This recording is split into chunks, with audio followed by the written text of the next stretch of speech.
Λοιπόν, καλησπέρα σε όλους και όλες.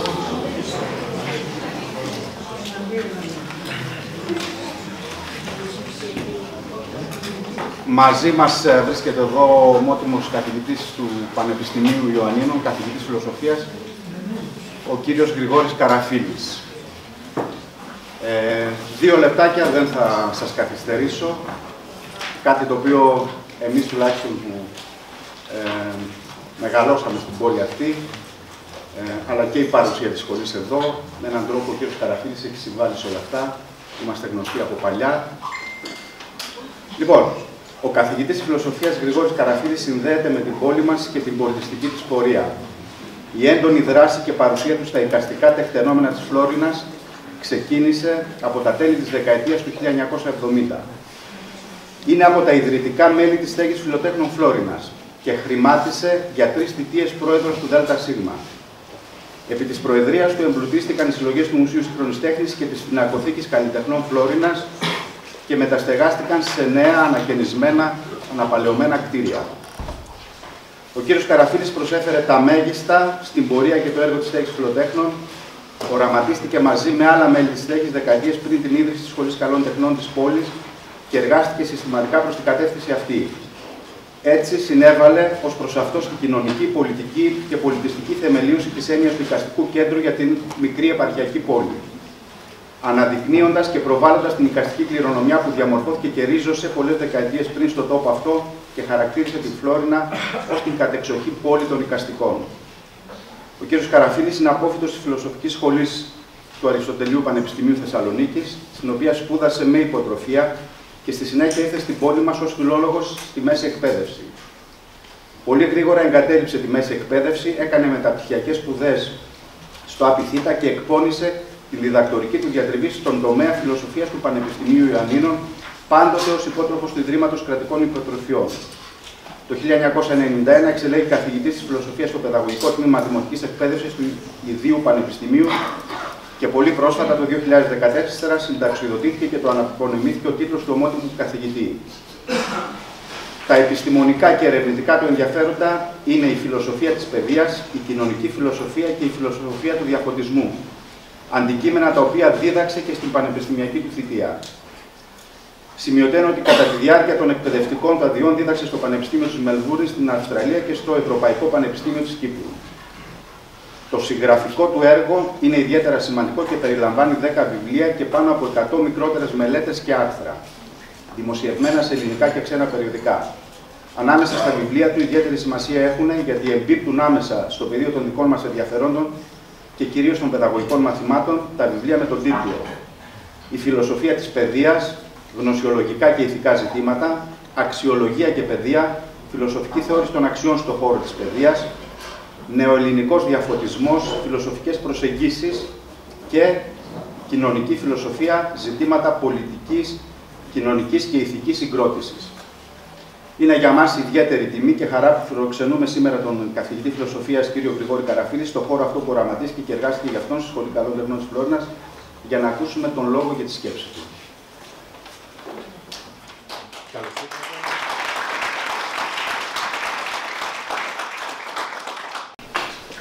Ευχαριστώ πολύ τον κύριο ζωγράφο για τα καλά λόγια που είπε. Είναι λίγο υπερβολικά σε κάποια σημεία. Η αλήθεια είναι ότι έζησε σε αυτή την πόλη τα 20 πιο δυναμικά χρόνια που έχει ο άνθρωπος, δηλαδή από τα 25 μέχρι τα 45, και ανακατέχει τα σχεδόν με όλα. Και με αυτά που ακούστηκαν και με πολλά άλλα άλλες τάξεις πράγματα. Και ο Θωμάς και ο Σωτήρης και ο κύριος Λαϊκόπουλος και ενδεχομένως άλλοι κάτω που δεν τους βλέπω τώρα, υπήρξαν μαθητές μου πριν από 35 χρόνια στο Λύκειο. Αλλά με τον Θωμά και τον Σωτήρη βρεθήκαν πάλι στη στέγη Φιλοτέχνης, στο Διοικητικό Συμβούλιο, στη μεγάλη φάση, όπως λέω εγώ, όντως δηλαδή που ανακαινίστηκαν, πήγαμε από τα υπόστεγα και πήγαμε σε αυτά τα μεγάλα κτίρια και τώρα συνεχίζει σε ένα άλλο κτίριο ακόμα καλύτερο από ό,τι μου λένε τα παιδιά. Ήλιξα λίγο το ιστολόγιο της σχολής για να δω τι λένε οι ομιλητές που έρχονται εδώ και ποια είναι τα θέματά τους. Είδα δηλαδή ότι τα περισσότερα επιστέκονται στα αντικείμενα που καλλιεργούνται, όπως λένε το λαγωγή κυρίως, θεραπεύονται. Λοιπόν, τα αντικείμενα της σχολής αυτής. Και είχα σκεφτεί κάποια στιγμή ότι θα μπορούσα να μιλήσω για κάποιον γλύπτη, για κάποιον ζωγράφο, ο πιο πιθανός επικίνδυνα γι' αυτό ενδεχομένως είναι ο μεγάλος γλύπτης, ο Δημήτρης Καλαμάρας, ο πατέρας του φίλου που τον έχει εδώ κάτω, τον οποίο ήμασταν στενοί φίλοι. Οι δύο μαθητές ήταν μαθητές του Καλαμάρα και ο κύριος Μπέσας που ήταν καθηγητής εδώ. Αλλά σκέφτηκα ότι πρέπει να πω κάτι για το δικό μου αντικείμενο και να το συνδυάσω κάπως, προς το τέλος δηλαδή, με το αντικείμενο που έχει το τμήμα των εικαστικών και εφαρμοσμένων τεχνών.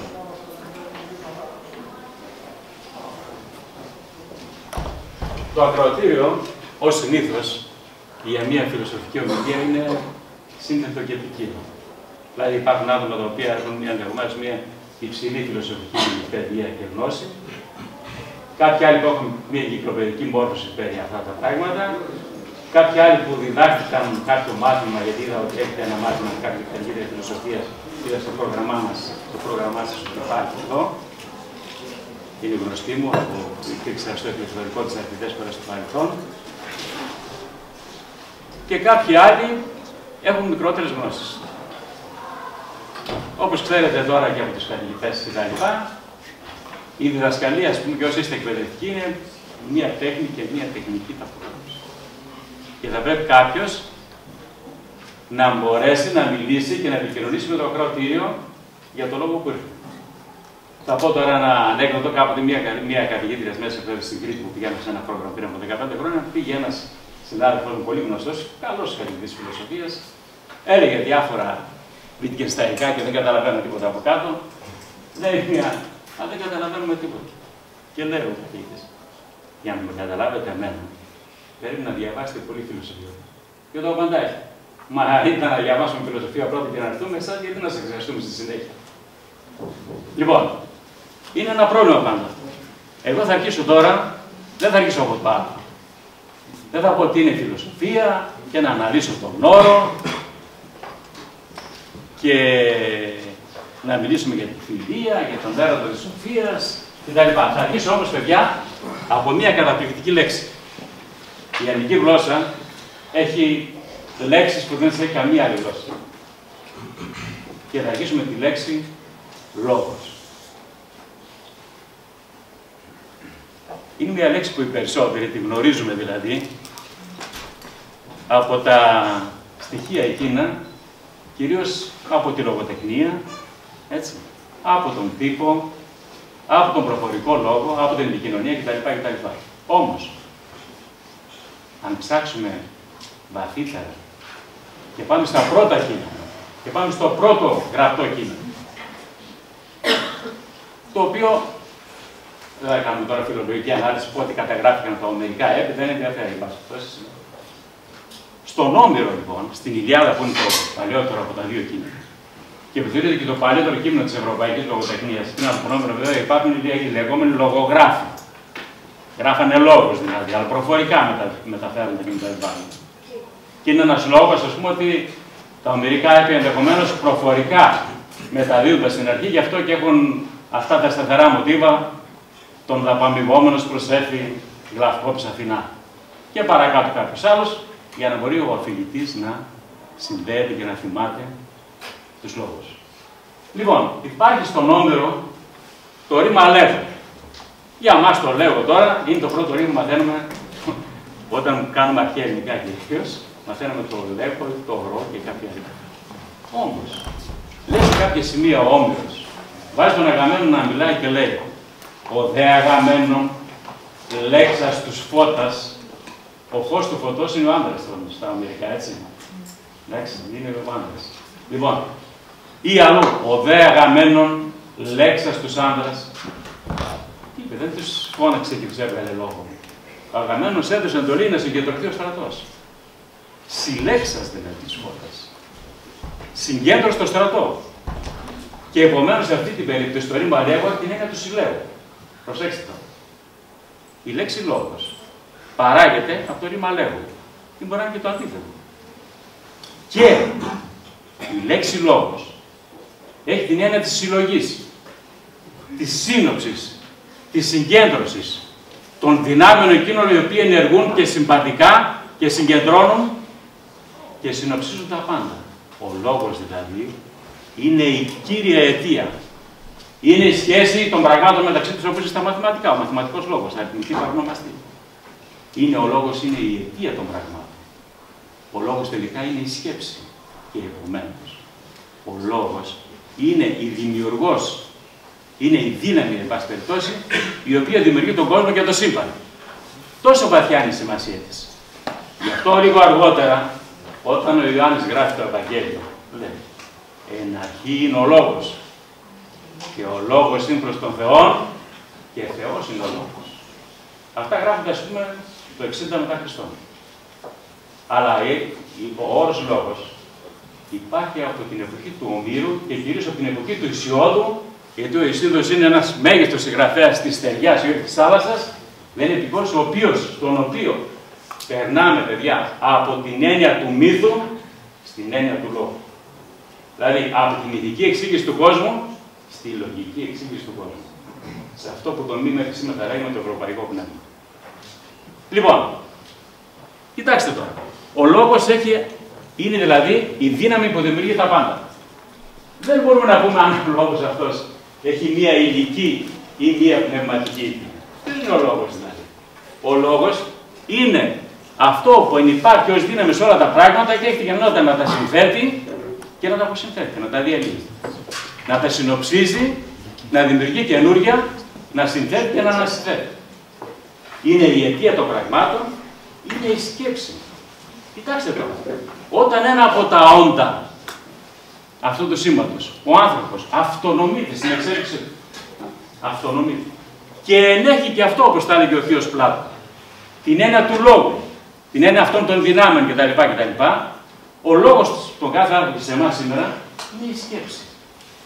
Η σκέψη και οι σκέψεις λοιπόν ενυπάρχουν σε μια προϊκή μορφή, αγαπητοί φίλοι, πριν εκδηλωθούν. Η εκδήλωση γίνεται πολύ αργότερα.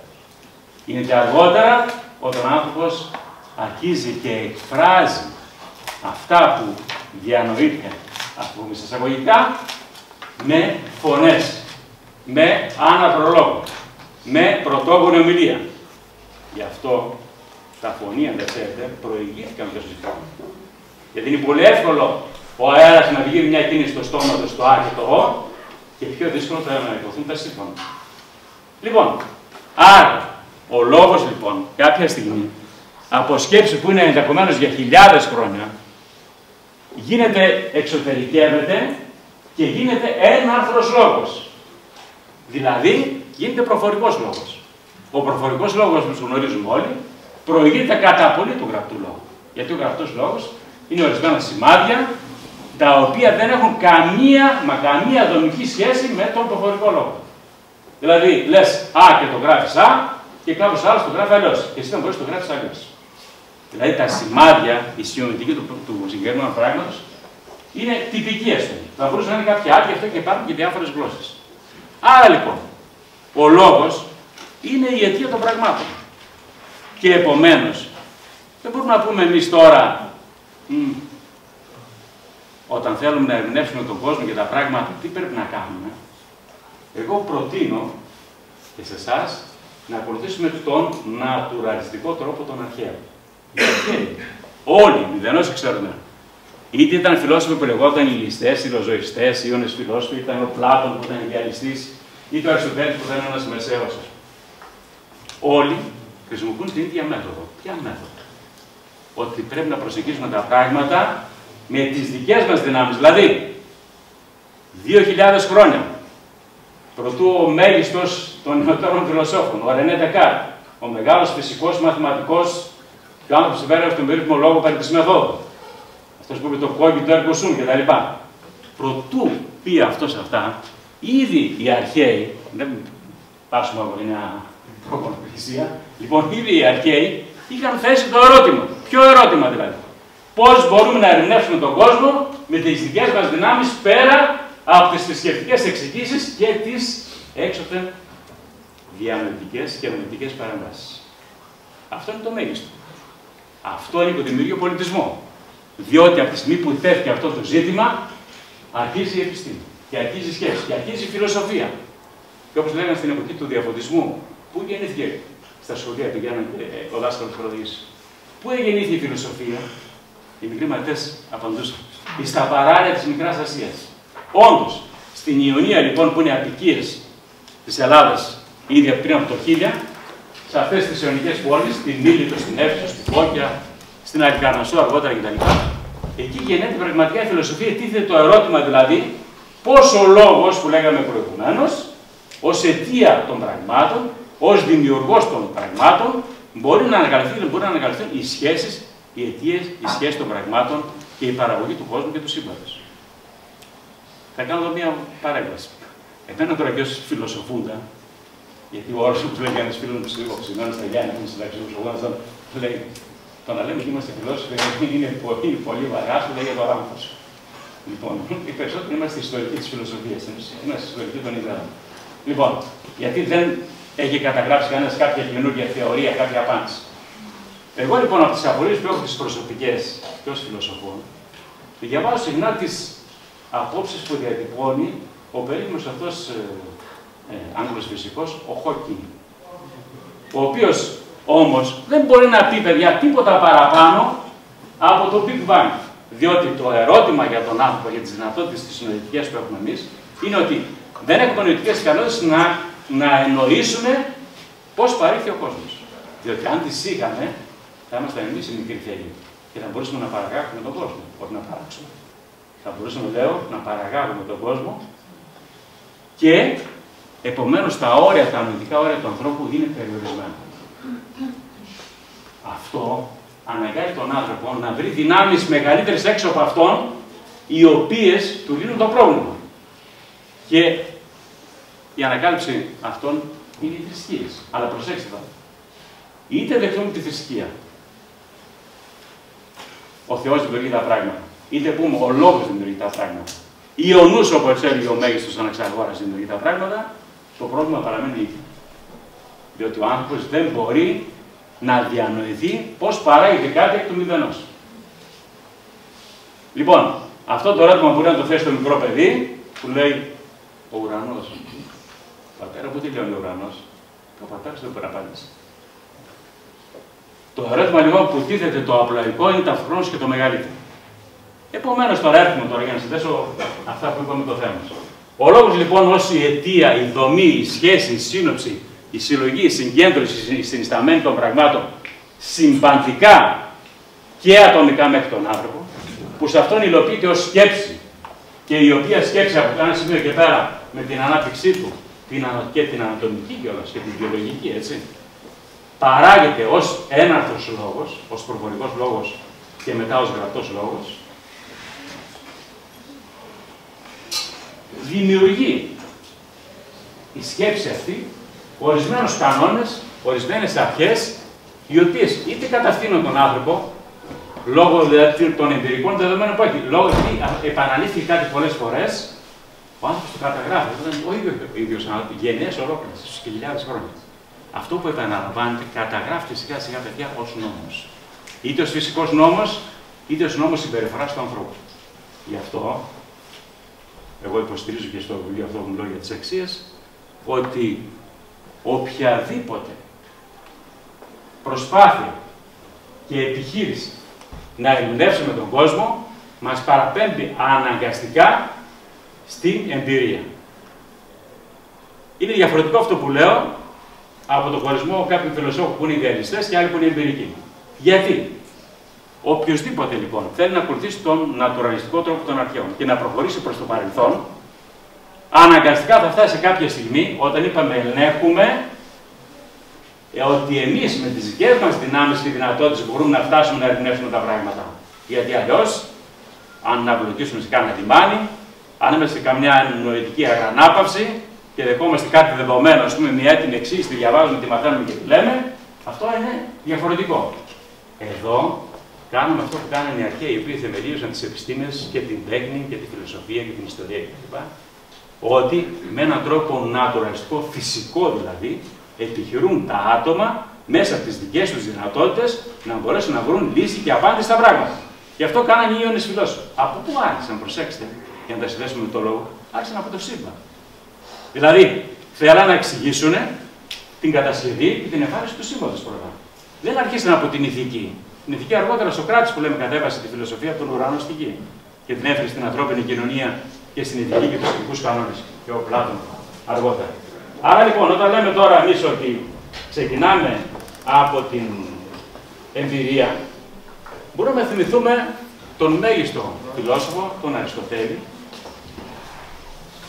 Αναφέρουμε τον Αριστοτέλη, που να φέρουμε και τον Πλάτωνα μετά, γιατί ο Αριστοτέλης ήταν αυτός ο οποίος κατέγραψε τον μηχανισμό λειτουργίας του ανθρωπίνου πνεύματος. Ξαναλέω πάλι. Κατέγραψε τον μηχανισμό λειτουργίας του Αγίου Πνεύματος. Αυτό του ανθρωπίνου πνεύματος. Λοιπόν, αυτό δεν σημαίνει ότι ο άνθρωπος δεν σκέφτονταν νωρίτερα. Έτσι. Ούτε ένας άνθρωπος που δεν ξέρει τους κανόνες της λογικής δεν σκέφτεται λογικά, παραδείγματος χάρη σήμερα. Αλλά είναι αυτός πάντως στην ζωή που τους κατέγραψε. Σε αυτό το περίφημο έργο που λεγόταν όργανο ή οργάνο που το λέγανε οι Λατίνοι αργότερα και είχε 6 έργα, σημαντικά έργα του Αριστοτέλη. Αυτά τα αναλυτικά πρώτερα, αναλυτικά ύστερα, τοπικά, περί σοφιστικών ελέγχων και περί ερμηνείας. Λοιπόν, κάνουμε πάλι στο όργανο, που είναι τα λογικά έργα του Αριστοτέλη, που καταγράφει ακριβώς ο τρόπος αυτός του μηχανισμού, λέει ο Αριστοτέλης. Αν πάρουμε ακόμα και ένα καθαρά μεταφυσικό ζήτημα, το ζήτημα της ψυχής, λέει, ουδέ νοεί άνευ φαντάσματος η ψυχή. Το φάντασμα είναι η εικόνα. Από το φαίνομαι, έτσι. Λοιπόν, ουδέ νοεί άνευ φαντάσματος η ψυχή, λέει ο Αριστοτέλης. Και από το άλλο, για την άλλη μεριά, μας λέει ακόμα ότι ουδέ νοεί ο νους τα εκτός ή μη μεταισθήσεως. Ότι ο άνθρωπος δηλαδή τα έξω από αυτόν δεν μπορεί να τον νοήσει με κανένα άλλο τρόπο παρά μέσα από την αίσθηση. Και οι Λατίνοι αργότερα τροποποίησαν μάλλον αυτά τα πράγματα και εμείς. Nihil est in intellecto, quod non fuerit prius in sensu. Το αναφέρω για την ιστορία του πράγματος. Ναι, ακριβώς το ίδιο. Λέει, εμείς το συνοψίσαμε και λέγαμε, ο δεν επινοήσει όμοι πρώτερον η διαισθήση. Λοιπόν, ο Γκασέλη, ο μεγάλος φιλόσοφος, αυτός που ασχοληθεί με το ζήτημα, το συγκεκριμένο ζήτημα, άρα λοιπόν λέμε τώρα, ότι η εμπειρία, είτε τη δέχεται κάποιος είτε δεν τη δέχεται, ως πρωταρχή όμως, όταν πάμε προς το παρελθόν, όταν φτάσουμε στο ακρότατο σημείο της εμφάνισης του ανθρωπίνου όντως, αναγκαστικά λοιπόν πρέπει να ξεκινήσουμε από εκεί. Όμως, στη συνέχεια, η εμπειρία, καθώς ο άνθρωπος αναπτύσσεται κτλ. Για να γίνει γνώση πραγματική, τότε περνάει από τον δημιουργούμενο, βασανιστικά και σιγά σιγά μηχανισμό της ανθρώπινης νόησης και του ελέγχου της λογικής. Άρα, η γνώση στην ουσία δεν είναι μόνο ένα στοιχείο. Είναι όπως λέμε, εκπονώ μια διδακτορική διατριβή, έχω την ύλη μαζεμένη, διάφορη, διάσπαρτη, αλλά δεν την έχω τακτοποιήσει ακόμα. Δεν την έχω συνοψίσει, δεν έχω γράψει τα κεφάλαια, δεν έχω θέσει το πρόβλημα, δεν έχω βρει τα επιχειρήματα, δεν έχω ελέγξει τη βιβλιογραφία, δεν κατέληξα για ποιο λόγο γράφω τη διατριβή. Γιατί αν τη γράφω, γράψαν και άλλοι τα ίδια, δεν έχει λόγο να γράψω τη διατριβή, πρέπει να με απορρίψω. Πόσο μάλλον όταν τη γράφω. Λοιπόν, οι αξίες τώρα επίσης συνδέονται με το ρήμα άγω περισσότερο. Και το άγω έχει την έννοια του μεταφέρω, φέρω, μεταφέρω, κουβαλώ. Αλλά φέρω, μεταφέρω, κουβαλώ σημαίνει διανύω μία πορεία, μία οδό και καταλήγω κάπου ή σκοπεύω κάπου. Οι αξίες λοιπόν, οι οποίες συνδέονται με τον λόγο, συνδέονται με την ανθρώπινη σκέψη, είναι αυτές οι οποίες παίζουν ένα πολύ σημαντικό ρόλο στην ιστορία και στην ανάπτυξη της ανθρώπινης γνώσης. Θα μπορούσε κανένας να υποστηρίξει ότι αυτή η αναφορά στην εμπειρία διασυνδέει τη γνώση αναγκαστικά με την ηλική διάσταση της ζωής. Δηλαδή, ο πρωτόγονος άνθρωπος δεν θα μπορούσε να συνδυάσει να είναι ένας θεωρητικός που ασχολείται με τη γνώση, ας πούμε. Δεν μπορεί να διανοηθεί ακόμα, το διανοηθεί και αυτό εισαγωγικά, έτσι, ότι μπορεί να έχει τέτοιου είδους ανάγκες και τέτοιου είδους επιθυμίες και περιέργειες. Αυτές γεννιούνται, κατά την άποψή μου, κατά το κοινότοπο, ας πούμε, πάση περιπτώσει, δημιουργούνται με την δραστηριότητα του ανθρώπου και τον οθούν διαρκώς να γνωρίζει τον κόσμο μέσα στον οποίο υπάρχει και μέσα στον οποίο δραστηριοποιείται. Συνεχώς γίνεται αυτό μέσα στην ιστορία. Και επομένως, θα μπορούσε να ισχυριστεί κανένας ότι η εμπειρία είναι η πρωταρχή, η οποία όμως στην πορεία της εξελικτικής και νοητικής διαμόρφωσης του ανθρώπου έχει ανάγκη από έναν κανόνα. Τον κανόνα δηλαδή της κανονικότητας του λόγου. Έχει ανάγκη από ορισμένους λογικούς κανόνες, στην οποία κατά κάποιο τρόπο βάζουμε το υλικό της εμπειρίας και με βάση τους κανόνες γίνεται η μέτρηση και γίνεται η απόκτηση. Δηλαδή, μείνουμε μόνο στην εμπειρία, αλλά έχουμε ένα υλικό το οποίο πολλές φορές τα φαινόμενα και όλες που λένε στη λαϊκή γλώσσα τα φαινόμενα πατούν. Λοιπόν, μπορεί και να μην ισχύει, μπορεί και να μην είναι έτσι. Εν πάση περιπτώσει, έχουν την κανονικότητα του λόγου για να αξιοποιηθεί αυτό το υλικό και να μεταφραστεί και να γίνει γνώση. Λοιπόν, επομένως, κάθε γνώση έχει την αντιστοίχησή της στα αισθητικά, έχει την αντιστοίχηση όχι μόνο στη μονομέρεια των αισθητικών δεδομένων, αλλά και στην αμφιλογία. Αμφιλογία, η λέξη σημαίνει ότι αμφιβάλλω για το περιεχόμενο, δηλαδή την αμφιλογία, όπως λέω εδώ πέρα, ενός κανονιστικού και διατεταγμένου αρχικού λόγου. Δηλαδή, ότι υπάρχει ένας λόγος, προσέξτε, διαφορετικός από το λόγο που λέγαμε πριν.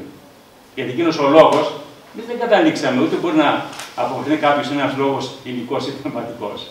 Δηλαδή, το ότι η ύλη, παραδείγματος χάρη, διαθέτει μία ιδιότητα ανυπέρβλητη, την έψη και τη βαρύτητα, δεν τίθεται. Εν υπάρχει δομικά μέσα στα σώματα και στο σύμπαν. Λοιπόν, και στην προκειμένη περίπτωση δεν μιλάμε για ένα διατεταγμένο λόγο κάποιου ως εντολή, ως διαταγή που υπάρχει εξ αρχής στα πράγματα και επομένως εφαρμόζεται αυτός ο λόγος, όπως θα έλεγε ο Χέγκελ. Δηλαδή, υλοποιείται ο λόγος και η υλοποίηση του λόγου παράγει την ιστορία. Υλοποιείται ο αρχικός λόγος, οι αρχές του λόγου και των κανόνων γεμίζουν από τη δραστηριότητα των ανθρώπων μέσα στην ιστορία και παράγεται ο κόσμος και η ιστορία. Ποιος λόγος τώρα, για ποιο λόγο μιλάμε? Μιλάμε τώρα για έναν διαφορετικό λόγο, όχι τον λόγο τον αρχικό που ανέβηκε πριν, έτσι. Όχι τον Ηρακλήτιο. Όχι, καθόλου. Ο Ηρακλήτιος είναι εκείνος που λέγαμε στην αρχή εμείς. Λοιπόν, μιλάμε τώρα για έναν διατεταγμένο αρχικό λόγο, δηλαδή υπάρχει ένας λόγος. Τι λογική δηλαδή?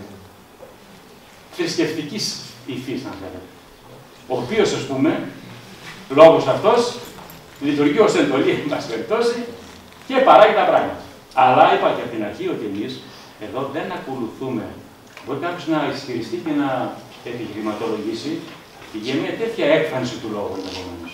Αλλά εγώ δεν ακολουθώ ποτέ αυτό, δεν το αποδέχομαι στην παραδείγματος φιλόσοφος.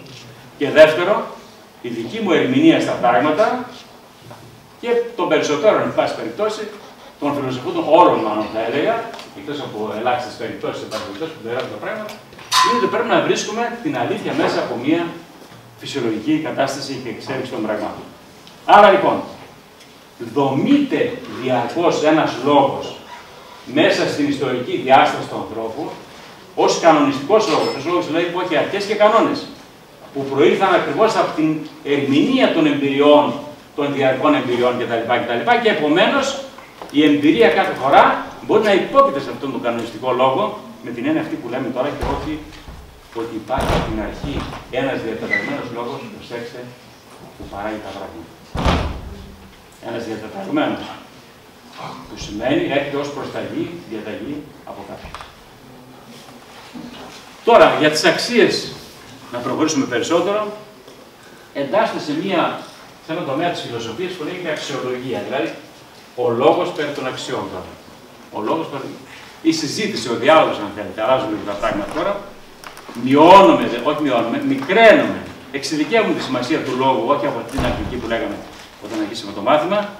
Λοιπόν, αλλά από ένα σημείο και πέρα, δηλαδή, ότι κωδικοποιούμε αυτές τις αξίες και αυτές οι κωδικοποιήσεις υπάρχουν είτε σαν επιστημονικές προτάσεις προκειμένου για την επιστήμη, έτσι, υπάρχει μία υποπτία των αποτελεσμάτων, δηλαδή η εποπτεία τις πράξεις του ανθρώπου κτλ. Οι οποίες πράξεις παράγουν ένα αποτέλεσμα, είτε ατομικό είτε στα συλλογικά σώματα. Υπάρχει και εκεί μία, ας το πούμε, αξιολόγηση, μάλλον μία παρατήρηση, ένα συμπέρασμα που βγαίνει, ας πούμε, από τις πράξεις των ανθρώπων.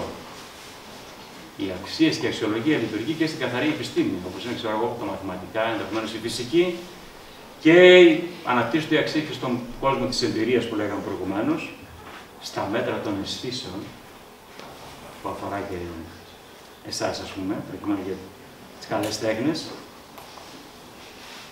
αλλά και τον κόσμο, όπως λέμε, της λογικής και της ηθικής κανονικότητας, γιατί υπάρχουν λογικοί κανόνες και ηθικοί κανόνες, οι οποίοι δομούνται στις ανθρώπινες κοινωνίες. Αλλιώς μπορούμε να πούμε τώρα ότι η αξιολογία αντιμετώπισε ένα πρόβλημα εξ αρχής. Το αν οι αξίες είναι οντολογικές πραγματικότητες ή όχι. Δηλαδή, τι σημαίνει οντολογικές? Αν οι αξίες δηλαδή έχουν μια ύπαρξη πραγματική, απτή θα τη λέγαμε, που μπορεί δηλαδή να ερμηνευτεί, μπορεί να ελεγχθεί. Δηλαδή, ας πούμε, η δικαιοσύνη είναι μια οντολογική πραγματικότητα, έχει ένα συγκεκριμένο περιεχόμενο και θα πρέπει, ας πούμε, όλοι να μάθουμε το περιεχόμενο αυτό σε κάθε εποχή, σε κάθε λαό, σε κάθε πολιτισμό. Είναι έτσι? Δηλαδή, έχει μία ύπαρξη, είναι η πρακτική δύναμή της, όπως είναι, ας πούμε, η οικονομική αξία, η οποία είναι χρεόγραφο, χαρτονομίσματα κτλ. Τραπεζογραμμάτια, γιατί εκεί έχουμε μία κυριολεξία της αξίας, προκειμένου για τον οικονομικό τομέα.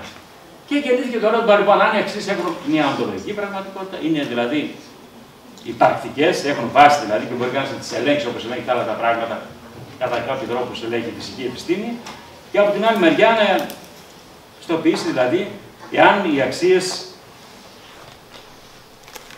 αν τις αξίες τις μελετούμε μόνο στη λειτουργικότητά τους, δηλαδή να είναι εκτιμήσεις και σχήματα για ενέργεια, για δράση του ανθρώπου,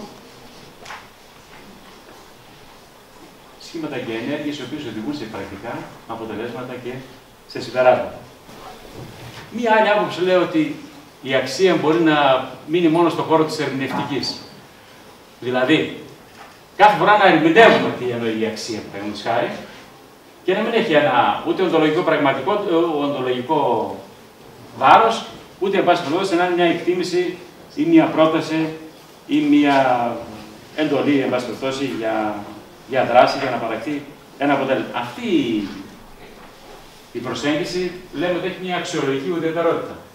Δηλαδή, οι αξίες δεν είναι ούτε οντότητες, δεν είναι ούτε εκτιμήσεις, δεν είναι ούτε κανόνες ηθικοί για το πράτη, αλλά κάθε φορά αξιολογούμε εμείς εάν, ας πούμε, η συγκεκριμένη αξία παίζει κάποιο ρόλο παραδείγματος χάρη και μπορεί να παραχθεί ένα αποτέλεσμα. Αυτό που λέμε πάρα πολύ, θα μου πήρες τώρα στην εξωτερική πολιτική των ισχυρών κρατών ανά τον κόσμο, από την αρχή από εκεί ακόμα.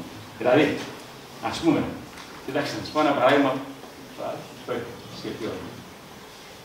Πάμε στο Ιράκ, παραδείγματος χάρη, να βάλουμε τη δημοκρατία, γιατί είναι ένα αυταρχικό καθεστώς και έχουν χημικά όπλα που δεν είχαν από ό,τι πάνε, γιατί και ο αρχηγός της ΙΕ που ήταν και βορειοτερώτης από καταγωγή δικός μας, δηλαδή στην Αμερική, δεν είχε ψέματα. Πάμε λοιπόν να βάζουμε να επιβάλλουμε τη δημοκρατία. Ταυτόχρονα εμείς που θέλουμε να επιβάλλουμε τη δημοκρατία, υποστηρίζουμε παραδείγματα ένα καθεστώς το οποίο είναι πρωτόγονο το καθεστώς της Σαουδικής Αραβίας. Είναι πρωτόγονο εντελώς. Δηλαδή, αν το Ιράκ, ας πούμε, ήταν, ξέρω εγώ, δημοκρατικό 10%, αυτό είναι μείον 1000. Άρα, στην προηγουμένη περίπτωση, κοιτάξτε, κρατούμε μία ουδετερότητα και μία ερμηνευτική διαφορετική για ένα συγκεκριμένο όριο. Γιατί αν η δικαιοσύνη έχει ένα συγκεκριμένο περιεχόμενο, όπως λέγαμε πραγματολογικό, τότε θα την πέραμε, την εφαρμόζαμε παντού και δεν γινόταν. Αλλά βλέπετε ότι η ερμηνευτική λοιπόν προσέγγιση έχει πάντοτε ένα κίνδυνο στα πράγματα. Θυμάστε τώρα όλοι, και αυτό το περίφημο το λένε πολλές φορές στο γράφο του τηλεόραση, το τύπος, τι έκανε το 424 ο περίφημος δημαγωγός πλέον, που πήγε εκεί στη Μήλο, εκεί είπαν αυτοί οι φουκαράδες, εμείς δεν θέλουμε να είμαστε ούτε με εσάς, ούτε με τους Σπαρτιάδες, θέλουμε να είμαστε μόνοι μας, να ελέγχουμε τα πράγματα. Τι λες, πού ζεις? Άμα δεν είσαι μαζί μας, η δύναμή μας μειώνεται αυτομάτως στο συσχετισμό δυνάμεων. Πάρ' τους μαχαίρι όλους πάνω στο λιμάνι. Λοιπόν, αυτό δείχνει δηλαδή, στην ιστορία γίνεται και με πολλούς άλλους τρόπους και σήμερα ακόμα. Δεν χρειάζεται να υπάρχουν εκτελέσεις. Υπάρχουν πολλοί τρόποι για να προξενεί το κακό και εν πάση περιπτώσει. Άρα, ξαναλέω, το αναφέρω το παράδειγμα για να είναι λίγο έτσι καθημερινό, ότι οι αξίες δεν μπορεί να έχουν ένα οντολογικό περιεχόμενο πέρα από τις οικονομικές αξίες και μπορεί να είναι εκτιμήσεις στους κανόνες κτλ. Και επομένως θα πρέπει σε αυτή την περίπτωση κάθε φορά να ελέγχονται και να ελέγχεται το περιεχόμενό της. Υπάρχουν λοιπόν οι αξίες στην έννοια των εκτιμήσεων, δηλαδή είναι σχήματα που μέσα τους περικλείουν ενδεχόμενες ενέργειες και πιθανά περιεχόμενα τα οποία μπορούν να προέλθουν και περιλαμβάνουν και πρακτικούς σκοπούς προς τους οποίους κάτι ευθύνονται.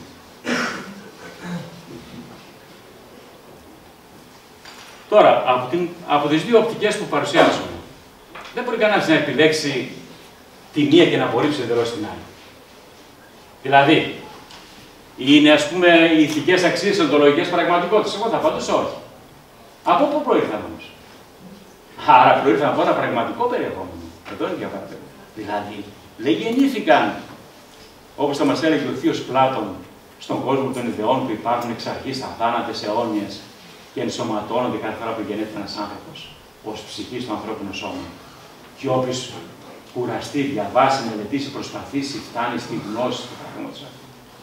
Και δια της αναμνήσεως πλέον. Άρα, εδώ πρόκειται για εκτιμήσεις, αρχές, κανόνες, οι αξίες, οι οποίες θεμελιώνονται στην πραγματική ζωή των ανθρώπων σε μία τεράστια διαδρομή μέσα στην οποία αναπτύσσεται ο ανθρώπινος πολιτισμός. Και επομένως, το περιεχόμενό τους βγαίνει σιγά-σιγά, χωρίς να είναι στο τέλος ένα υλικό περιεχόμενο. Αντίθετα για τις οικονομικές αξίες τώρα, που πάντοτε παίζουν ένα σημαντικό ρόλο και σήμερα πάρα πολύ, και υποφέρουμε και εμείς από αυτό, εκείνες έχουν ένα περιεχόμενο πιο απτό. Είναι συγκεκριμένες. Και στην οικονομική θεωρία, ακόμα και οι οικονομολόγοι που τους ακούμε τώρα, που αντικατέστησαν τους σεισμολόγους, ας πούμε, το τελευταίο καιρό. Λοιπόν, ακούμε αυτά τα πράγματα, δηλαδή, αυτές τις διαφορές κτλ. Άρα, στο σημείο αυτό, μπορούμε να πούμε ότι αποδεχόμαστε ότι οι αξίες είναι εκτιμήσεις, είναι σκέψεις, είναι επιθυμίες, είναι αρχές, είναι στόχοι, είναι πρακτικοί σκοποί που απευθύνονται κάπου κτλ. Κατά κανόνα, λαμβανωμένο πάντα υπόψη μουτάντης, δηλαδή των αναλογιών και της περίστασης στην οποία ζούμε, αλλά δεν μπορούμε να αρνηθούμε, γιατί άλλως θα νεωρίσουμε αυτό που θέσαμε στην αρχή. Είπαμε ότι κάθε γνώση, ακόμα και η μεταφυσική, αν την αναγάγουμε στο απότερο παρελθόν, στο τελικό σημείο μπορούμε να πούμε ότι υπάρχει άνθρωπος και μπορεί να διανοείται, εκεί θα δούμε πάλι ότι στηρίζεται την εμπειρία. Δηλαδή σε κάτι που βίωσε, σε κάτι που έγινε. Γιατί άλλως θα πρέπει να δεχτούμε ότι υπάρχει μία δεδομένη έξω κοσμική, έξω ανθρώπινη δύναμη, η οποία ενέχει όλο αυτό το στοιχείο, το διανοητικό, και το οποίο ενσωματώνει στον άνθρωπο. Αυτή είναι μια άλλη ερμηνεία, που δεν είναι φιλοσοφική, είναι καθαρά θεολογική. Μπορεί κάποιος να την υποστηρίξει ενδεχομένως. Λοιπόν, και για ένα μεγάλο διάστημα στο Μεσαίωνα συνέβη αυτό που ο Κάντ είπε το καταπληκτικό. Είπαν στον Κάντ το μεγαλύτερο Γερμανό φιλόσοφο. Λέγαν μέχρι σε όλο το Μεσαίωνα ότι η φιλοσοφία είναι η θεραπενίδα της θεολογίας. Και απαντάει αυτός. Ας το δεχτούμε. Αλλά πώς ακριβώς γίνεται? Για να πάμε σε ένα σπίτι και να δούμε τι γίνεται. Η θεραπενίδα κατά κανόνα κρατάει το καντήλι στο διάδρομο για να ακολουθήσει η κυρία. Δηλαδή, η φιλοσοφία κρατάει το καντήλι και ηγείται και ακολουθεί η θεολογία, ή από πίσω και τη φωτίζει πάλι να περπατήσει? Σε κάθε περίπτωση λοιπόν, η φιλοσοφία, και το απλό παράδειγμα αυτό που έδωσε ο Κάντ, ηγείται της θεολογίας. Δεν μπορεί δηλαδή να είναι ακόλουθη. Σε καμιά περίπτωση. Εν πάση περιπτώσει, αυτό το πράγμα ξεπεράστηκε από το διαφωτισμό και μετά δεν μιλούμε για τέτοιο πράγμα. Τώρα, αν θέλουμε να μιλήσουμε πιο συγκεκριμένα για τις αξίες όσον αφορά το περιεχόμενό τους, πέρα, είπαμε, από τη συζήτηση που γίνεται, αν είναι πραγματικότητες, έχουν οντολογική βάση δηλαδή, ή είναι εκτιμήσεις, αρχές κτλ. Αν πάμε λοιπόν στο σημείο αυτό και το κοιτάξουμε γλωσσικά το ζήτημα, θα δούμε ότι οι αξίες έχουν την ίδια συμβατότητα Δηλαδή, τόσο στην αρχαιοελληνική γλώσσα, όσο και στην ελληνική γλώσσα. Δηλαδή, αλλά και στις άλλες ευρωπαϊκές γλώσσες. Δηλαδή, έχουν ένα αντίστοιχο περιεχόμενο, έτσι, από την αρχαία ελληνική γλώσσα μέχρι σήμερα. Η αξία, λοιπόν, είναι, όπως λένε, αξία κάποιου πράγματος, είναι το τίμημα ενός πράγματος, είναι το σύνολο της τιμής, είναι αυτό που αναλογεί αυτό που πρέπει. Στα πρόσωπα η αξία έχει την έννοια της τιμής και της υπόλοιψης, αλλά και της γενικής, της συνολικής αξίας ενός ανθρώπου, της καθόλου αξίας που λέμε, πόσο δηλαδή αξίζει κάποιος. Ναι, πάμε και εδώ. Σειρά μου, ακριβώς. Λοιπόν, ας τα λέω και από εδώ και στα βλεπτική. Λοιπόν, η αξία παραπέμπει στην τιμιότητα, αλλά και στη διανοητική και ηθική ποιότητα. Είναι η υπόλοιψη, είναι η ικανότητα, είναι η τιμή, ενώ στον κόσμο των πραγμάτων αποκαλύπτει εκείνα τα πράγματα που έχουν αξία, που έχουν δηλαδή αυτή την ιδιότητα. Η αξία μπορεί να είναι ένα αισθητικό, ηθικό, πνευματικό, ιδανικό, να εκφράζει το κύρος, τη σπουδαιότητα, η θετική σημασία ενός υποκειμένου, ενός αντικειμένου σε σχέση με άλλα. Η αξία μπορεί να έχει την έννοια του υψηλού περιεχομένου, κυρίως δηλαδή οι ηθικές και κοινωνικές αξίες, δηλώνουν τις ύψιστες ηθικές αρχές που χαρακτηρίζουν τη σκέψη και την πράξη του ανθρώπου. Συνοπτικά μπορεί να λεχθεί, συνοπτικά και σχηματικά, ότι οι αξίες έχουν αφιτερία την τιμή ενός προϊόντος που είναι το απλοϊκό στον οικονομικό τομέα και καταλήγουν στο νόημα και τους σκοπούς των ανθρωπίνων πράξεων που θεωρείται το υψηλότερο περιεχόμενο. Τώρα, η αξία ταυτίζεται με την αρχή, τον κανόνα, την ένδειξη και κατευθύνει τη δραστηριότητα του ανθρώπου, αλλά και είναι μια γραμμή πλεύσης που καθοδηγεί κάθε φορά τη συμπεριφορά του.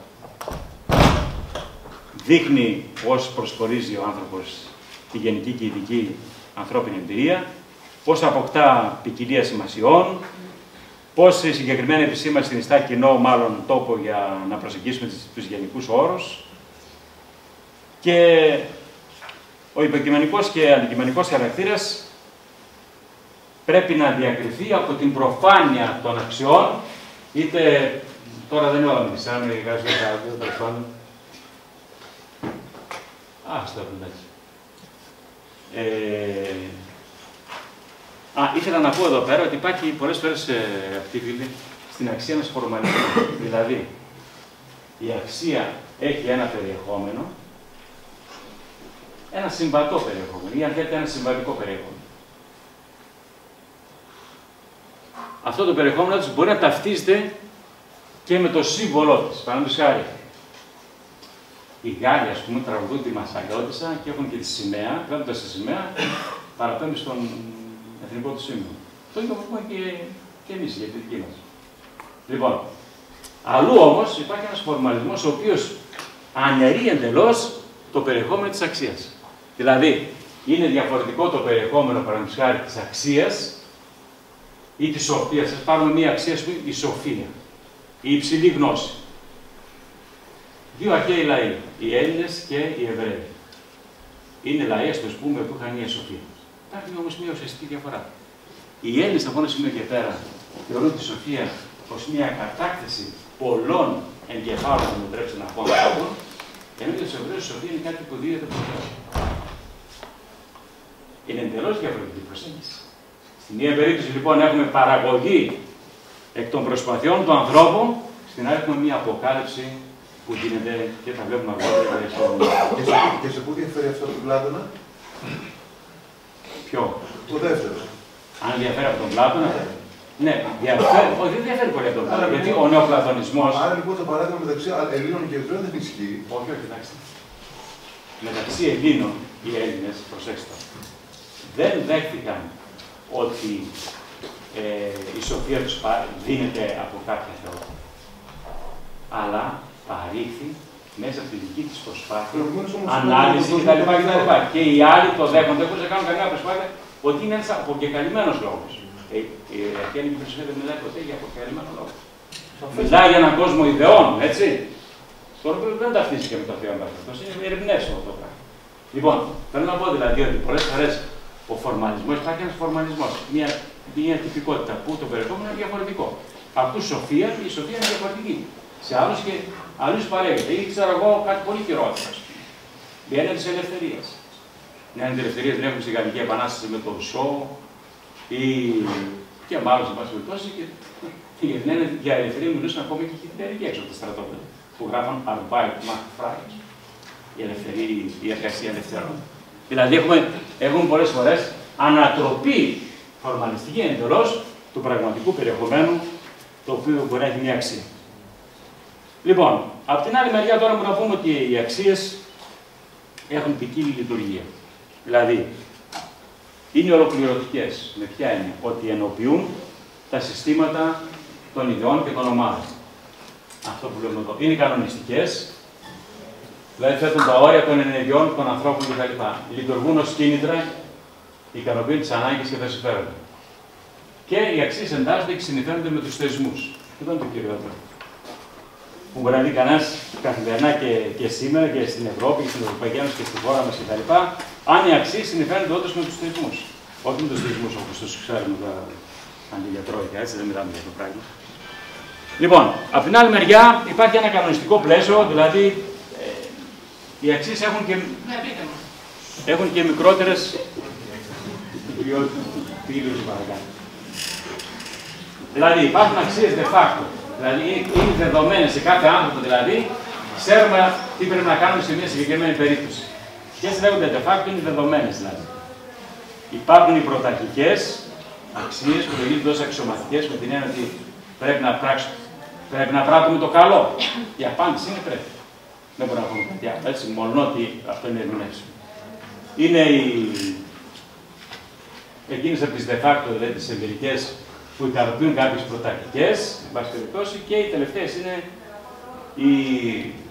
οι αξίες είναι οριστικές και συνέχεια γίνονται προστακτικές ή κανονιστικές. Κοιτάξτε τώρα τι σημαίνει οριστικές. Γίναμε λίγο στο προηγούμενο.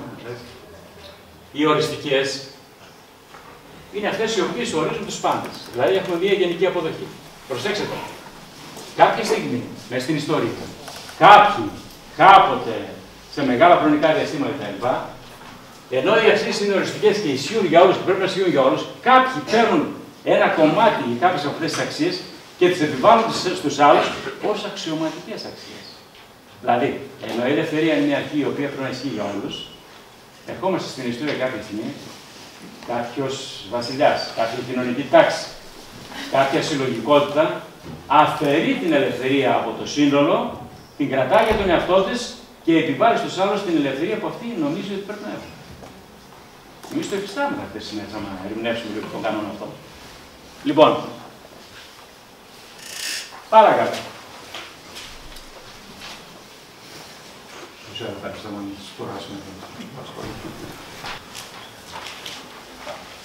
Λοιπόν, εν πάση περιπτώσει, μπορώ να πω ότι οι αξίες θεμελιώνονται και συγκροτούνται και συμπίπτονται στο επίπεδο της διακήρυξης των δικαιωμάτων του ανθρώπου, έτσι που μιλάει για αυτή η νεωτερική έκφραση και η καθολική τάση της εποχής μας που αναγνωρίζει τις αξίες σε κάθε άνθρωπο. Τώρα, πώς συνδέονται οι αξίες με τη φιλοσοφία? Δύο πράγματα ακόμα. Αυτό θα πούμε και λίγα λόγια για τις εικαστικές αξίες, μάλλον για τις αισθητικές αξίες του τέλους, για να συνδέσω και με τον χώρο στον οποίο βρίσκομαι. Λοιπόν, ερχόμαστε καταρχήν ότι οι αξίες αντιστοιχίζονται με τα βασικά μέρη στα οποία διαιρείται η φιλοσοφία. Και αν πούμε τη φιλοσοφία στις γενικές γραμμές, υπάρχουν τώρα και εδώ διαφορετικές αντιλήψεις, δηλαδή διαφοροποιήσεις. Αν πούμε ότι στη φιλοσοφία έχουμε τη λογική, την ηθική και την αισθητική, ήταν και η φυσική μέχρι την εποχή των Εύτωνα που αποχώρησε μετά. Λοιπόν, αν πούμε έχουμε τη λογική, ξαναλέω, την ηθική και την αισθητική, ως βασικές διαιρέσεις της φιλοσοφίας, σε αυτές τις τρεις διαιρέσεις αντιστοιχούν τρία πράγματα, τις αξίες. Στη λογική η αλήθεια, στην ηθική το καλό και στην αισθητική το ωραίο.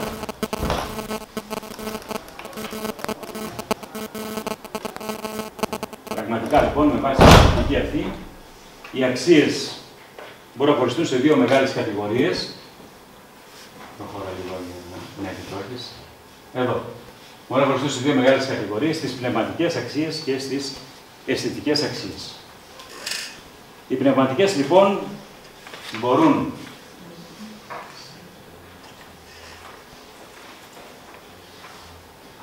είναι η πηγή των ιδιαίτερων αξιών, δηλαδή είναι η πηγή των διανοητικών και ηθικών αξιών, όπως λέμε εκεί.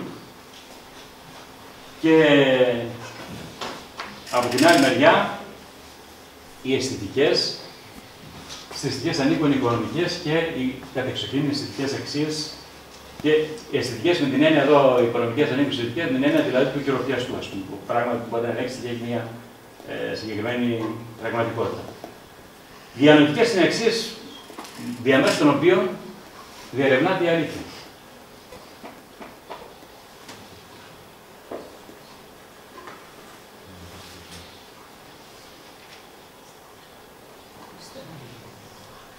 Οι ηθικές αξίες από την άλλη μεριά, που είναι δίπλα, αναφέρονται στην ηθική δραστηριότητα ως εφαρμογή στη συγκεκριμένη δράση, με προοπτική πάντοτε την επίτευξη αυτού που γενικώς αποκαλούμε ως καλό. Παράλληλα, οι οικονομικές αξίες τώρα πάνω στο απέναντι είναι οι αξίες ζωής που θεμελιώνεται, δηλαδή θεμελιώνουν τα απαραίτητα πράγματα τα οποία πρέπει να έχει ο άνθρωπος για την πραγματική, δηλαδή τη βιολογική ζωή, ενώ οι αισθητικές συγκροτούν τους κανόνες και τις αρχές του ωραίου, ορίζοντας την έννοια της ομορφιάς, του μέτρου κτλ.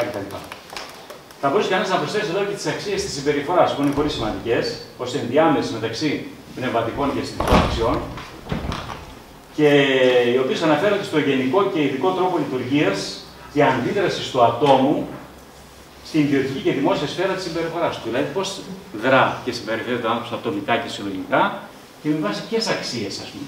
Πώς υπολογίζει τον εαυτό του και τον άλλον, αλλά θα φύγουμε από αυτό, δεν μείνουμε περισσότερο εδώ. Υπάρχουν βέβαια και ορισμένες υποκατηγορίες τώρα που βλέπουμε και εδώ. Οι διανοητικές μπορεί να αντιληφθούν και ως θεωρητικές αξίες. Λέγαμε προηγουμένως, ξέρουμε την γραμματική. Λοιπόν, στοχεύουν στην ανακάλυψη της αλήθειας που είπαμε είναι συστηματικές, έχουν νοητικό, λογικό και κριτικό χαρακτήρα και οι αξίες αυτές, οι θεωρητικές, δεν είναι προσανατολισμένες προς τις επιστήμες θεωρητικά εν γέννη και προς τη φιλοσοφία. Από την άλλη μεριά, οι επιστημονικές αξίες πρέπει να αναλύονται περαιτέρω, σε κάθε επιστήμη δηλαδή, γιατί κάθε επιστήμη μπορεί να έχει ένα δικό της κριτήριο, ας πούμε. Ένα δικό της μέτρο, μία δική της βάση. Στις διανοητικές θεωρητικές αξίες θα μπορούσε κανένας να εντάξει και τις θρησκευτικές αξίες, οι οποίες βέβαια, κατά την άποψή μου, στερούνται επιστημονικού χαρακτήρα. Γιατί είναι βίωμα, είναι αποδοχή ή όχι. Είναι αποκάλυψη. Δεν μπορείς να το προσεγγίσεις με επιστημονικό τρόπο. Όταν επιχείρησε ο Θωμάς ο Ακινάτης τον 12ο αιώνα να εφαρμόσει τα αριστοτελικά σχήματα και να πει, ας πούμε, ότι οι θρησκευτικές αξίες αποδεικνύονται και αυτές με τον τρόπο των φυσικών επιστημών. Θυμάστε, τώρα είστε όλοι άλλες γενές. Παλαιότερα πήγε ένα βιβλίο λογική και ηθική και στοιχούνται και λίγο μετά, επιχειρούσαν εκεί να φέρουν ορισμένα επιχειρήματα τα βιβλία του συγγραφέα, όπως τους έγραφε, να αποδείξουν οι θρησκευτικές, γιατί το θυμάμαι εγώ ήταν χριστιανική ηθική. Να αποδείξει δηλαδή ότι με έναν τρόπο, τον τρόπο των φυσικών επιστημών στην ουσία που είναι αποδείξιμες έτσι και επιστοποιήσιμες, ότι μπορούσε να αποδειχθεί αυτό το πράγμα. Αυτό έχει θεμελιωθεί στο Θωμά τον Ακινάτη, ο οποίος επιχείρησε να εφαρμόσει αριστοτελικά σχήματα και μετά βέβαια αυτά εγκαταλείφθηκαν. Λοιπόν, και γενικά στον δυτικό χριστιανισμό επιχειρήθηκαν περισσότερα πράγματα. Λοιπόν, οι θρησκευτικές αξίες δηλαδή εμπεριέχουν και ένα μυστικισμό και θέλουν να κατανοήσουν το νόημα του κόσμου, την ύπαρξη και το νόημα του κόσμου. Οι ηθικές από την άλλη μεριά τώρα αξίες μπορεί να συμπεριλαμβάνουν και τις κοινωνικές, γι' αυτό καμιά φορά λέγονται και οι ηθικές και κοινωνικές αξίες, και μέσα στο πλαίσιο των κοινωνικών και ηθικών αξιών μπορεί να ενταχθούν και οι πολιτικές αξίες. Ως υπολογίζει τη δύναμη και την επίδραση της πολιτικής εξουσίας. Οι οικονομικές από την άλλη μεριά στοχεύουν στο ωφέλιμο και το πρακτικό, δίνουν έμφαση στα υλικά αγαθά, υπακούν στο στερεότυπο των επιχειρήσεων, ενώ οι αισθητικές είναι καλλιτεχνικές και αναφέρονται στη σημασία της μορφής και στη σημασία του μέτρου και της χάρης. Τώρα, η γλωσσική διερεύνηση της αξίας μας οδηγεί είπαμε να κλάβουμε ως ενισταμένη που ξεκινά από την τυπή ενός προϊόντος και καταλήγει στο νόημα και τους σκοπούς των ανθρωπίνων πράξεων. Είδαμε αν είναι οντότητες ή πραγματικότητες, αν είναι τιμής, αξίες κτλ.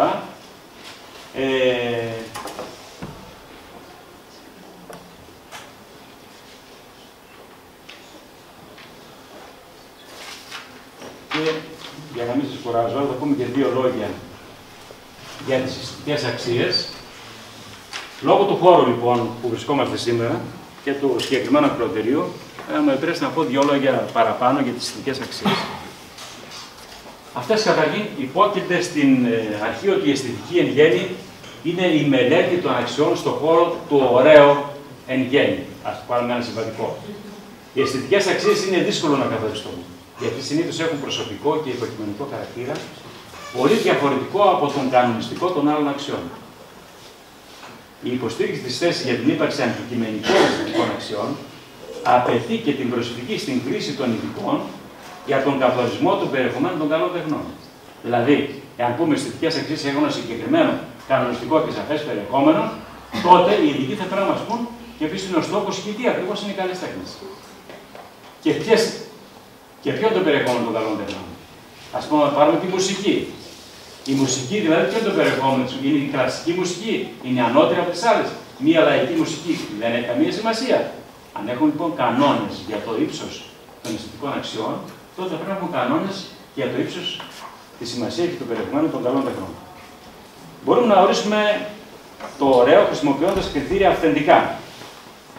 Και οποιοδήποτε έργο ή εργασία υπόκειται στα κριτήρια αυτά έχει το χρόνο της ιστορίας για να βρει τη θέση του. Δηλαδή, οτιδήποτε υποστηρίζουμε ως καλό, ωραίο, υψηλό, είτε στον χώρο των εικαστεχνών, την αρχιτεκτονική, της μουσικής κτλ., θα πρέπει, ή θα πρέπει, ο χρόνος πιστοποιεί κατά κανόνα, ο χρόνος έρχεται και πιστοποιεί το ύψος αυτής της δημιουργίας.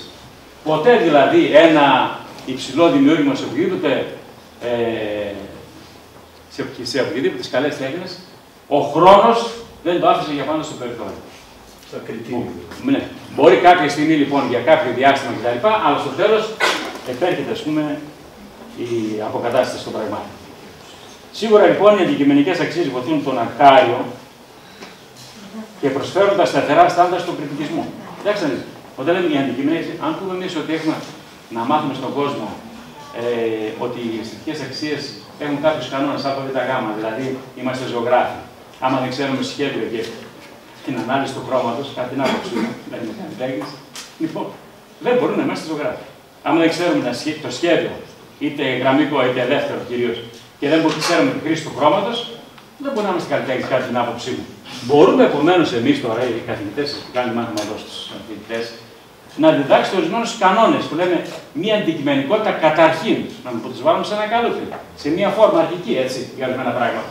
Για τον αρχάριο να μπορέσει να μπει και να καταλαβαίνει δηλαδή ότι όταν βλέπω ένα πίνακα ζωγραφικής που είναι μια προσωπογραφία σαν φωτογραφία και όταν βλέπω μια άλλη που είναι διαλυμένο το πρόσωπο εντελώς και προβάλλεται μόνο ένα στοιχείο, ένα μάτι ενδεχομένως μόνο, ότι το δεύτερο είναι πολύ ψηλότερο έργο τέχνης από το πρώτο.